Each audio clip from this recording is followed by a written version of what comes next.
Ороймонд парламент телевизийн энэ 7 хоногийн тойм мэдээг хүрэхэд бэлэн боллоо. Энэ 7 хоногт засгийн газрын эдийн засгийн идэвхжил, эрчим хүч, газрын тос боловсруулах үйлдвэр, дижитал шилжилт, халамжийн шинжилттэй холбоотой хэд хэдэн томоохон шийдвэр гаргаснаа танилцууллаа. Нэг талд ногоон дата төв, газрын тос боловсруулах үйлдвэр, Эрдэнэ бүрэнгийн усан цахилгаан станц зэрэг урт хугацааны төслүүдийг эрчимжүүлэх тухай ярьж байгаа бол нөгөө талд инфляц, үнийн өсөлт, татвар, халамжийн бодлогын шинжилэл, иргэдийн бодит амьдралтай шууд холбогдсон сэдвүүд хэвээрүүлдлээ. Засгийн газрын энэ 7 хоногийн мессеж нь эдийн засгийн бүтцийн өөрчлөлт байлаа. Ерөнхий сайд учрал төсвийн урсгал зардал хэд тэлсэн халамжит зорилтод бүлэгтээ хүрэхгүй байгаа. Төрийн албаны цалин уялдаа холбоогүй болсон талаар ил тод байр сууриа илэрхийлэв. Мөн авилгын эсрэг эрх зүйн шинжилгээг эрчимжүүлж хөрөнгө оруулах эрх зүйн өшнийг шинжлэх шаардлагатайг онцлсон анхаарал татлаа. Төрийн албан агчийн цалин 33 хуулиар шийдэж байгаа. Энийг нэг хуулиар шийднэ. Тэтгэвэр өнөөдөр шударга бос байгаа. 2013 оноос өмнө сая 400 мянган төгрөгөөс тэтгэвэр бодож исэн 17 оноос хойш 2 сая 400-аар ботсон. Насаараа хөдөлмөр эрхэлсэн хүн тэгээ 10 жилийн дараа тэтгэврт гарсан хүн хоёрын цалингийн зөрөө бараг 40% та байгаа бол шударга бос. Ингээд тэтгэвэр нэмлээгээд хэлдэг бүгдэнд нь тэгш 10% нэмчихээр нөө зөрүүтэй хэсэг дээрээ ч 10%, өндөр хэсэг дээрээ ч 10% гэхээр энэ бол шударга биш. Хөдөлмөрлсөн хөлснийхөө үр шимийг хүрддэг, шимтгэлийг олон жил шимтгэл төлсөн нь илүү тэтгэвэр авд. Энэ тогтолцоор явна.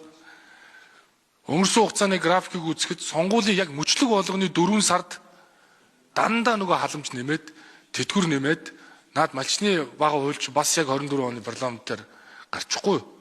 Ингэж явсаар хагаад яг тогтолцоогоо эвдээ хийсэн. Одоо бол төсвийн урсгалын 75% нь зөвхөн урсгал санхүүжүүлж байгаа. Тэгэхээр ийм төсөвтөөгөр бол цаашаа явахгүй нэ.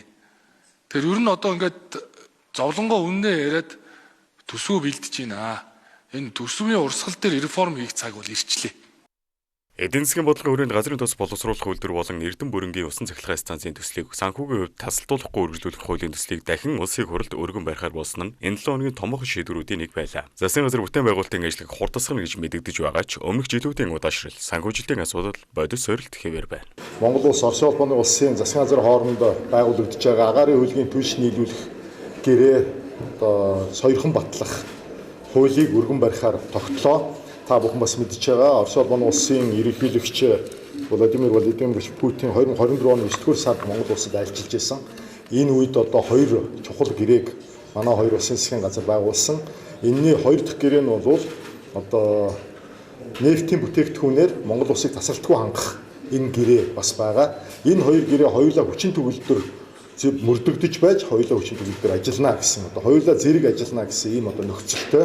Тэгэхээр энэ гэрээг одоо ойрын үед улсын хурлд өргөн барьж сойрхон батлуулснаар одоо Монгол улсыг Орос улбаны улсаас нефтийн бүтээгдэхүүнээр тогтвортой хангах, найдвартай хангах эрх зүйн баримт бичиг бол анх удаа бий болох ийм үр дүнтэй болох юм аа. Тэгээд энийг одоо улсын хурлын холбогдох байнгын хороодоор зөвшөлтсөөл шийдвэр гаргуулсны дагуу сая одоо 4-р сард миний би Орос улбаны улсад очиж бас Орос улбаны улсын эрчим хүчний сайд Сергей Евгеньевич Цивилевтэй гараа үсэг зурж баталгаажуулсан энэ гэрээг сойрхон батлах ажил ингээд одоо улсын хурлаар хийгдэнэ. Мөн ногоон дата төв байгуулах асуудал шинэ эдийн засгийн гарцын нэг хэлбэрээр хөндөөлөө. Захин хөгжил Инновац харилцаа холбооны сайд намын дэлхийд дата хэрэглээ хиймэл оюуны эрэлт эрчимтэй өсөж буй энэ үед Монгол улс сэрүүн ур амьсгал ногоон эрчим хүчний нөөцтэй тулгуурлан бүс нутгийн дижитал төв болох боломжтой гэж мэдэгдсэн. Гэвч ийм хэмжээний төсөл хэрэгжүүлэхэд эрчим хүчний тогтвортой их усэр хууль эрх зүйн орчин хөрөнгө оруулалтын баталгаа хамгийн том сорилт хэвээр хөлдөнэ. За юун түрүүнд кибер аюулгүй байдал энэ салбарт хамгийн анхаарч явах ёстой салбаруудын нэг.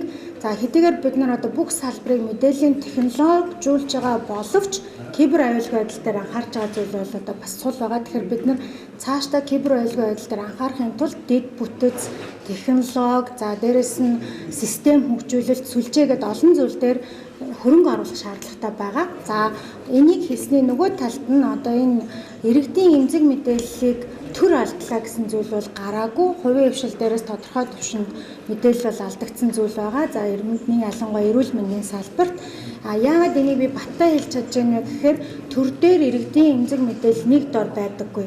Тарах ахмал байршилтай байдаг буюу мэдээлэл хариуцагч байгууллагуудын үндсэн мэдээлэл нь байдаг. Тэгээд төрийн мэдээлэл солилцооны хур системээр дамжуулан иргэдэд энэ мэдээлэл нь одоо очдог. Тэгэхээр одоо нэгдсэн журмаар мэдээлэлнээс хадгалагддаг учраас иргэдийн эмзэг мэдээлэл алдагдах боломж одоогийн байдлаар бол байхгүй байна. Хөдөө аж ахуйн салбарт хаврын тариалалт эхэлж дотоодын хэрэгцээгээ бүр хангах зорилт тавьснаас салбарын яам мэдээлэв. Үүнтэй зэрэгцэн тариалан эрхлэгчдэд олгох хөнгөлөлтөө зээлийн хэмжээг нэмэгдүүлсэн нь хүнсний нийлүүлэлтийг тогтвортой байлгах орлого гэж харагдаж байна.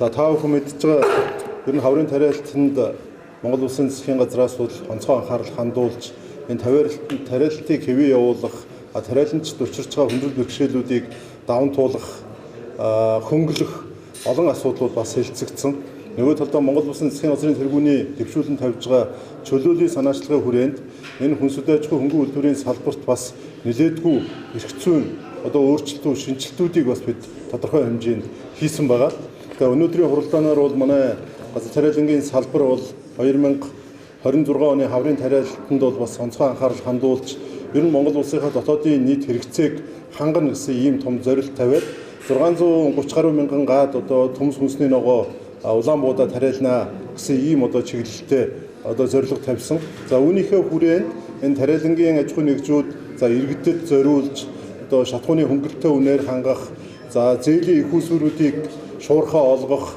их усүрийн хэмжээг нэмэгдүүлэх гээд олон арга хэмжээнүүдийг бас авч хэрэгжүүлсэн байгаа. Нөгөө талд үнийн өсөлт хэрэглээний дарамт татварын бодлоготой холбоотой хилцүүлэг ирчимжлээ. Ерөнхийдөө дэрэг 7 хоногт үнийн өсөлттэй холбоотой шийдвэр гаргана гэж мэдгдсэн бол хөвгөний орлогын албан дотор нэмэгдсэн өртгийн албан доторын халамжийн шинжилэлтэй холбоотой улс төрийн байр суурьуд улам тодорч эхэллээ. Одоо баг үхрийн магчин 30 мянга гаруйгаа явчихаар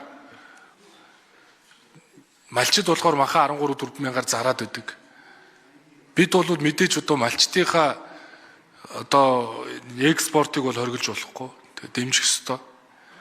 Тэгэхээр энэ дээр бол энэ орон нутгууд өөрөө энэ мах нөөцлөх дээр бол зөөх арга хэмжээнүүдийг авч чадаагүй байна. Тэгэхээр засгийн газар бол мэдээж хоёр арга хэмжээнүүдийг авч байгаа. За татварын хөнгөлөлт чөлөөлөлтөөр ажлын байрыг хадгалах, хувийн хвшлийн ажлын байрыг авч үлдэх тул арга хэмжээнүүдийг авч байна. Нөгөө талаараа бол сая одоо багшимчийн цалин үс нэмэгдлийн асуудлыг шийдэж байна. Одоо ингээд тэтгэвэр зорилттой халамжууд төрийн албан агчийн цалин үс тогтолцоо ингээд зарим одоо хөрөнгө оруулалтын төслүүдийг хойшлуулах одоо зохих төвчний арга хэмжээнүүдийг одоо авч байгаа.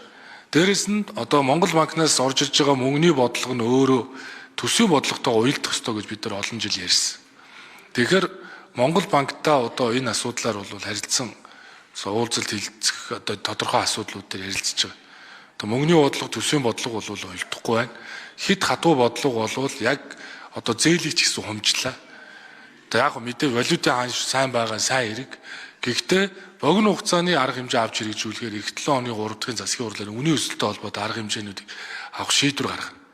Энэ 7 хоногийн үйл явдлуудаас харахад засгийн газар нэгэн зэрэг том төслүүдэд хөдөлгөх, төсвийн бүтцээ өөрчлөх, халамжийн бодлогоо шинчлэх, эдийн засгийн шин чиглэл хайх зорилтыг зэрэг авч явж байна. Харин эдгээр бодлого бодит үр дүнд хүрэх хэсэг нь зөвхөн мэдлэгээс бус хэрэгжилт, санхүүжилт, институцийн чадамжаас шалтгааллах тодорхой хэвээр байна. Эцэст нь дүгнэлт хэлэхэд энэ 7 хоногт эдийн засгийн реформ, дижитал шилжилт, томоохон бүтээн байгуулалтуудын төслүүдийг өөрчлөлтөх тухай улс төрийн мессеж давмгаалсан ч инфляц, өрхийн хэрэглээний дарамт, төсвийн үр ашиг, халамжийн бодлогын асуудлууд бодит сорилт хэвээр үлдэж байгааг засгийн газрын мэдээллүүд өөрсдөө харууллаа. Тиймээс ойрын хугацаанд иргэд бодлогын мэдээллээс илүү бодит өөрчлөлт, хэрэгжилтийн үр дүн хүлээж эхлэх төлөвтэй байна.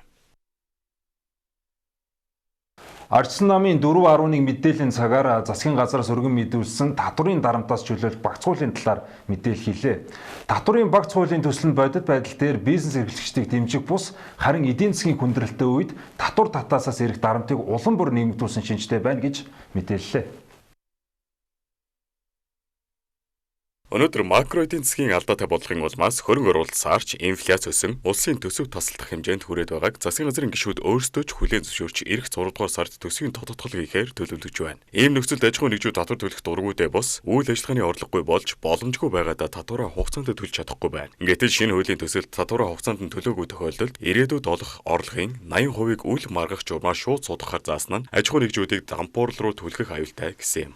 Олсон орлогынхоо 80% татварт хураалгасан байгууллага үлдсэн 20%-аар үйл ажиллагаагаа үргэлжлүүлэх, ажилчдын цалин тавих боломжгүй тул энэ заалтыг наандаж 50% болгож бууруулах шаардлагатай байна гэж мэдгдлээ. Түүнчлэн татварын байцаагч үндэслэхгүйгээр илүү татвар ногдуулсан бол түүнийхээ 50%-аар татвар авна гэх мэт ойлгомжгүй хариуцлагагүй заалтууд орсон нь төрийн зүгээс татвар төлөгчдөд хүндрэл учруулж буй нэг илэрлэв. Нэмэгдсэн өртгөө албан татварын хуулийн хэрэгжлийн үндэгээр өндөр оноо авсан аж ахуйн нэгжүүдэд татвар төлөлтийг 2 жилдээ хойшлуулах боломж олгож байгаа нь өнгөн талдаа дэмжлэг мэт харагдах боловч практик дээр зөвхөн уул уурхай банк санхүүгийн салбарын томоохон компаниудад зориулагдсан хөнгөлөлт болжээ. Харин татвар арай ядан төлж буй жижиг дунд бизнесүүд энэ босгыг давах боломжгүй байна. Нэмэгдсэн өртгөө албан татварын босгыг 50 саяас 400 сая төгрөг болгож нэмэгдүүлсэн нь эдийн засагт сайн үр дагавар авчрахгүй бөгөөд татвар төлөгч ба төлөгч бус гэсэн хоёр тусдаа тогтолцоо үүсэж шударга татвар төлөгчдийг хохирох эрсдэлтэй. Нэмэгдсэн өртгөө албан татварын босгыг нэмэх бус хувь хэмжээг нь 10%-аас бууруулах замаар асуудлыг шийдэх нь зүйтэй гэсэн байр суурьтай байна гэж мэдгдлээ.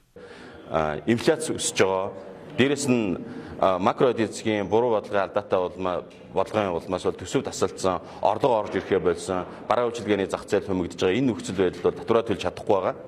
Тэгээд дансыг хаадаг, дансыг зарцаадаг, татварын албаны данс руу шууд мөнгөний татдаг. Тэгэхээр энэ бол тухайн үед байгаа дансанд нь байгаа мөнгийг шууд татварын данс руу шууд шилжүүлээд авчдаг. Одоо энэ дээр нэмээд бол ирээдүйн орлогынх нь 80% аавна гэж байна. Тэгэхээр аж ахуйн нэгжүүд бол татвараа төлөх дургүй байгаа учраас татвараа төлөхгүй байгаа юм биш ээ. Зүгээр татвараа төлөх боломжгүй болсон учраас татвараа төлөхгүй тэрийг хойшлуулад явж байгаа, төлж чадахгүй хугацаа хэтрүүлээд явж байгаа. Орж ирж байгаа орлогынх нь 80%-ийг татварын данс руу авчих юм бол үлзэн 20%-аар нь үйл ажиллагаа явуулах ямарч боломжгүй болно. Тэгэхээр ядаж энэ заалтыг ядаж нэг 50% дээр авчрах шаардлагатай байна. Онцгой албан татварын хувьд 100 мянган $ам дээш үнэтэй автомашины татварыг 33% болгож нэмэгдүүлсэн нь залхимыг ашигласан зохицуулт гэж харагдаж байна. Учир нь төрийн байгууллагууд 2026 оны худалдан авалтын тендерээ аль хэдийнэ зарлаж дуусгаад наадмын дараа иргэдийн худалдан авалт эхлэх үеэр энэ татварыг хэрэгжүүлж байгаа нь шудраг бус хэмээсэн юм. Аж ахуйн нэгжүүдийн орлогын албан татварт 15% шинэ шатлал нэмж байгаа нь татварын реформ биш харин өргөжинд хэлэх гэж буй компаниудыг жижиг байхыг шаардсан арга ядсан оролдлого юм. Хувь хүний орлогын албан татварт үзүүлэх хөнгөлөлт нь өмнөх шатлалтай татварын бодлогын алдааг засч чадахгүй байна. Сайн боловсрол эзэмшиж өндөр цалин авч буй иргэдийнхээ 20% татвар ногдуулсан нь хөдөлмөрийн үнэлэмжийг бууруулж байгаа хэрэг гэж мэдгдлээ. Хөрөнгө оруулалтыг нэмэгдүүлэхийн тулд толгой болон охин компаниуд хоорондох давхар татварыг арилгах, томоохон төслүүдийн их үед гардаг алдагдлыг орлогоосоо шилжүүлэн тооцох боломжийг бүрдүүлэх зэрэг бодит реформ өнөөдөр юунаас илүү чухал байна хэмээн мэдгдлээ. Улсын хурлын чуулганаар олон хүүхэд төрүүлж өсгсөн эхийг урамшуулах тухай хуульд өөрчлөлт оруулах тухай хуулийн төслийн анхны хилцүүлэг хийлээ. Өөрөөр хэлбэл олон хүүхэд төрүүлж өсгсөн эхэд урамшуул олгох шалгуурыг багасгах буюу хөнгөлөхөөр хуулийн төсөл тусгажээ. Хууль батлагдсанаар 2 дугаар зэргийн одон 1 дугаар одон болох 10,154 ээж байгаа юм.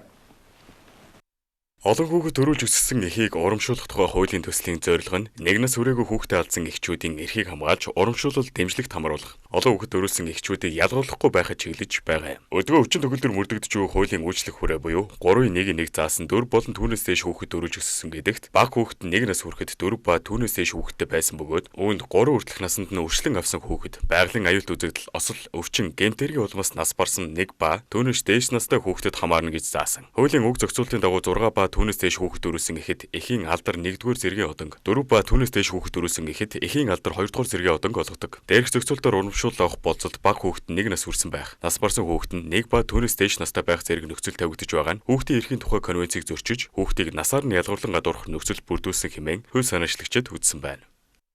Төр юу нь яах гэж байдаг юм бэ? Бид нар заримдаа энэ төрийн хайр, инрэл, халамж, хавтгаарсан халамж хоёрыг ялгаж салгах хэрэгтэй. Төр байгаагийн нэг шалтгаан энэ хайр, инрэл. Одоо байхгүй болчиход байгаа. 6 дугаар сарын 1 болохоор л бүх хүүхдүүдээ алдсан, хүүхдээ алдсан, эндсэн тэр ээжүүдийн шархан сэтэрч идэг байхгүй.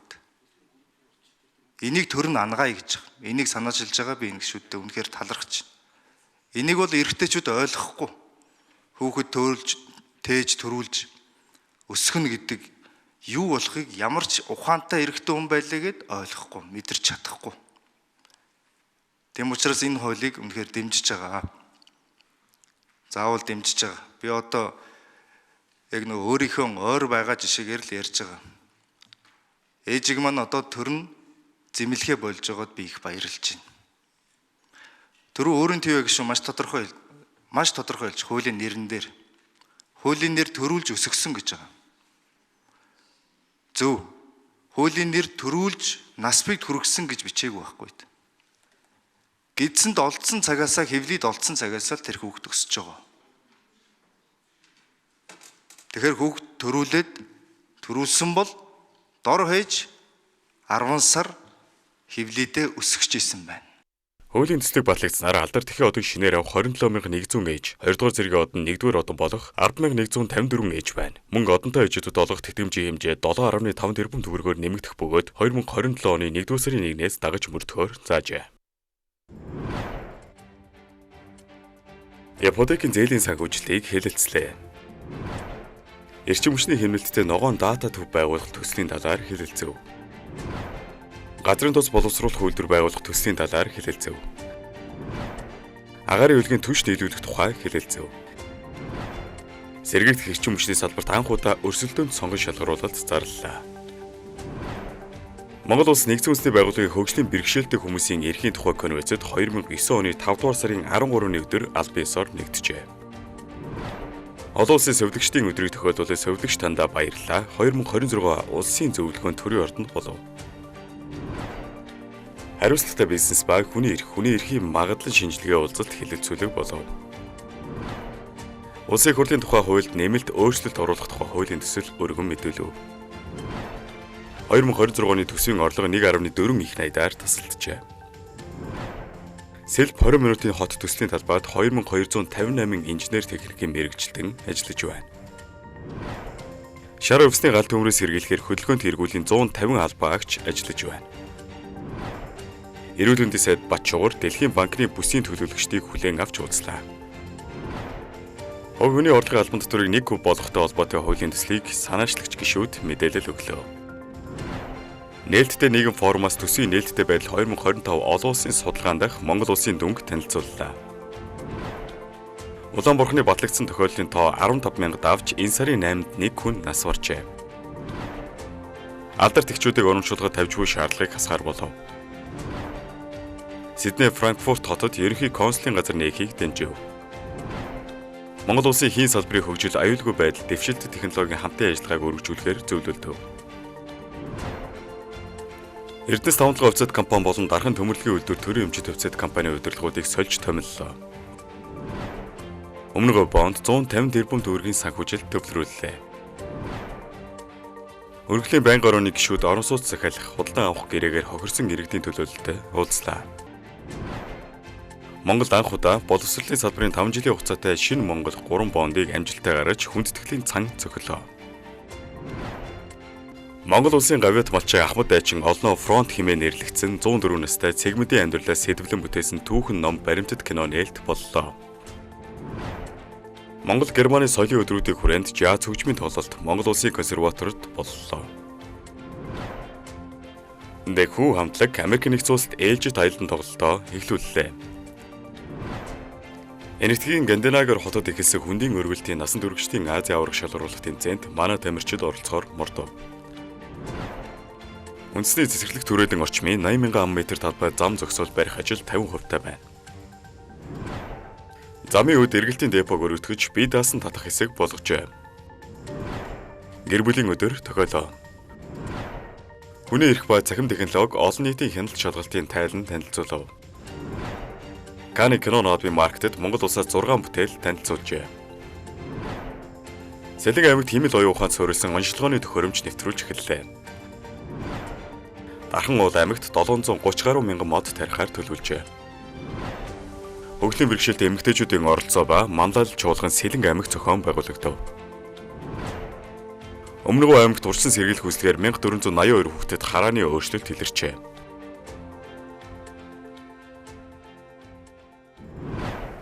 Парламент телевизийн 7 хоногийн той мэдээллийг та бүхэнд хүргэлээ. Анхааралтай явдал баярлалаа.